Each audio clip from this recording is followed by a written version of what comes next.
be a light for you in dark places when all other lights go out. Hello everyone, this is DCHL Devin here, and welcome to another DCHL video. And today I wanted to go over just the Nova Open that just happened in 2017, and also what's going to happen for the 2018 Nova that's happening next year. So as far as 2017, I just want to give a quick recap to an awesome event. This is actually one of the better Nova Opens that I've run.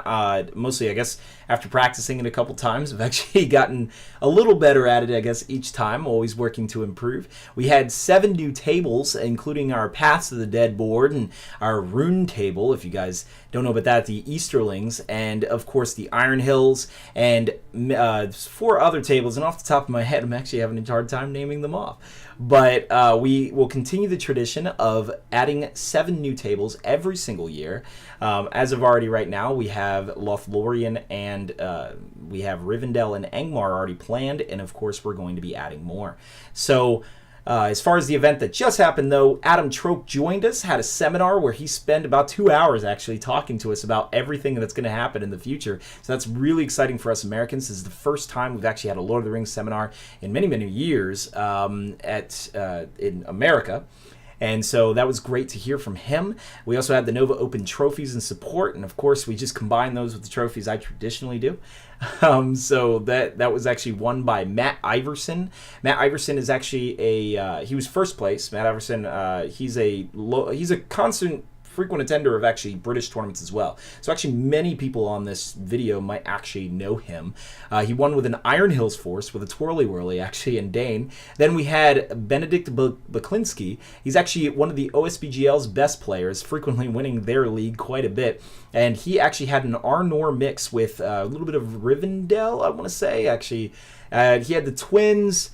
I want to say it was a little bit of Rivendell. I think he had some Rivendell Knights in there as well. Yes, and with a Rivendell Knight captain. So if you guys want to see his force, we'll actually be posting it on the website because a lot of people are probably like, what? Like, how did you win with that? So keep in mind, Benedict is actually a very, very strong player. So it's actually his skill that allows him to win, even with a list that is not considered very... Arnor is typically not considered all that fantastic, but his skill allowed him to do that. And then, of course, third place went to Jacob Hall. And Jacob Hall had 2 Fell Beasts, Undying and Witch King. Of course, as everyone knows him, as his signature, he has to bring those. And but no fault of that. He actually mixed it up this year. He usually brings all 4 Fell Beasts, or 3 Fell Beasts in Shelob. Instead, this year, he brought a Spider Queen, 8 giant spiders, 3 Mirkwood spiders, and 6 orcs, which sounds really, really bizarre. The 6 orcs actually just, I guess, kept him unbroken, and he just kept him in the back, like playing around in rocks, I guess, and then everything else charged forward. So he did very well with that, and I have to say, Adam Troke almost won it for the Brits. So he was 1 round away. Adam Troke brought a Durin's vocalist, allied in with some Wood Elves, I believe. He had Legolas, and he actually was demolishing every opponent. He actually beat my brother, so narrowly, actually. I think it was narrow, though. I think there was really close game. I think he beat him by like 1 point around the Maelstrom of Battle mission, like 1 model on the objective. And then he finally was taken down by Matt Iverson in the final round. So I did not have to give a trophy first place to the Brits again, but who knows for next year, because we have heard that some GBHL want to come to Nova next year, which is awesome. We always welcome you guys. This is a very different tournament than like Articon and such. Mostly we do focus on theme a lot, which means you can bring competitive force, but your tables will not necessarily be even with each other. You will obviously have a different time on Far Harad than you would fighting around Beorn's house, which was another new board that we had. Thank you, Steve Crow. So just be aware of that. For any Brits who come over, we definitely emphasize the Tolkien thematic lore.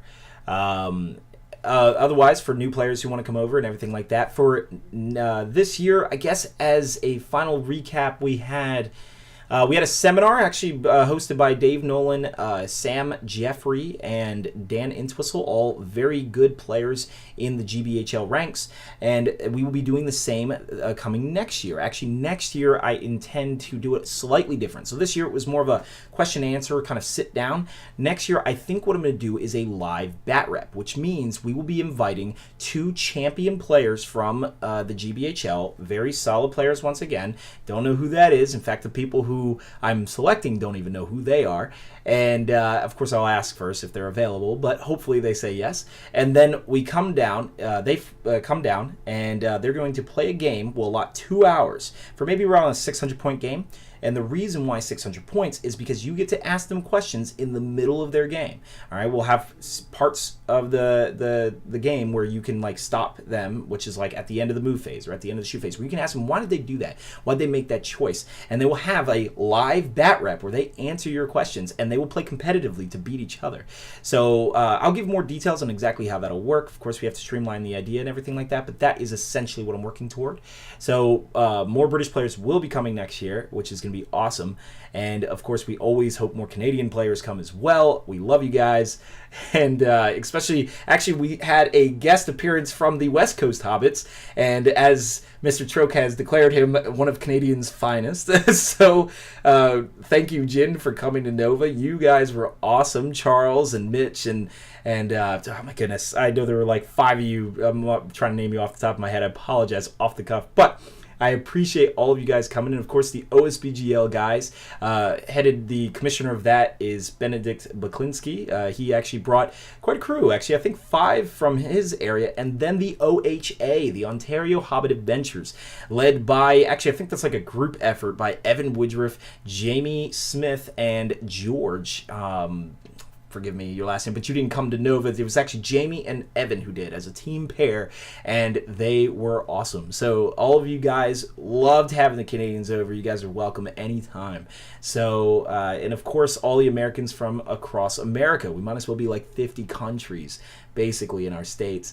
So a lot of people came from Chicago, a lot of people came from North Carolina, a lot of people came, actually there's some from Florida, some from Colorado, some from up north in the Boston area. They have the New England Hobbit League, essentially is what they are, the New York Hobbit League. I mean, I can sit here all day and name the different leagues that have kind of joined all around that have actually formed into the ASBGA, the American Alliance that we've created. So without rambling too much into there, I definitely had a fantastic time. I want to know, guys, if you, for next year, Nova Open 2018. So actually, let me hit this real fast. A lot of people were wondering if I was even going to run it for the following year. And actually, my initial take was no. As you guys know, I actually run Nova technically at a loss every single year, which is fine. I don't want to make money out of my hobby. I'm very, very stringent about that. I just want to keep the hobby as just a hobby, so I'm not trying to, make money off it. But it does run at a loss, and it's a lot of work to make these videos and such like that. So I was thinking, okay, I'm not going to advertise Nova at all for an entire year. And I didn't. Actually, you guys may have noticed my YouTube channel pretty much died off. A lot of things on my Facebook chat, my website has kind of nulled out a little bit. I didn't do anything. And then I was expecting, okay, we'll get about 30 people and it'll be just like the last Nova, I guess the last hurrah. That's not what happened at all. In fact, we sold out 2 months before Nova even occurred. I had to open up more slots because VIP people that I really needed to come into the tournament got locked out because I didn't expect it to sell out. And then it sold out again. So that really told me something, that this is actually, it's really something a lot of people enjoy. I think Nova is a very special event. So I have decided I will run it for another year. And we will add 7 new boards, and we will be using the new rules when they come out. I will not have any restrictions. So if you guys are wondering what's the comp going to be like, it's either going to be 700 or 800 points, probably 800 just to allow us to experiment with all our new toys we're going to get, but no restrictions at all. Now you might wonder why. It's because of the Pelennor Fields update that's going to happen, this new book that Games Workshop is releasing. It's a strong suspicion that there will be a lot of new profiles that will be coming as well. And so I don't know what I'm going to restrict. I have no idea. Like I could restrict Tom Bombadil, and then Tom Bombadil's not even there, or he's completely different. So it wouldn't make any sense. So I'm just going to leave GW to what they do best, and I'm just going to say 700 or 800 points. We'll know in February, but 700 or 800 points, no restrictions at all. So I think that'll be a real good time, and we'll have Rivendell, Lothlorien. I'm hoping for the Grey Havens. I'm hoping for a Rohan board. We're trying to get them out. So just let me know, guys, what boards do you want at the next Nova Open? And in the spirit of keeping this video fairly short, I'll pretty much end it at that point. I just wanted to give you guys an update on what happened with Nova and everything that went involved with that and what we're going to be doing for next year. I think next year, assuming GW is giving the trophy support again, I will most likely not do the trophies I do, which are the Nova trophies. They're like commissioned paintworks. They're a little fragile, and I was very disappointed. During the final round of the Nova Open, when we had to bring them out, one of them broke, and that was already a very tragic thing, and I try not to have that happen. But the second year of Nova, the one that happened just before, one of them broke when it was transported to Britain. James Clark's Gil-galad actually broke into like 3 or 4 different pieces, and luckily he was able to fix it, and we even offered to have Shadow and Flame fix it for him. But they tend to break because they are very, very fragile, and sometimes, you know, getting a container for them is tough. So we may not do those if Games Workshop is providing that support again. So just be aware of that. But other than that, you guys are all welcome. Feel free to ask any questions you would like. All right, thanks for watching.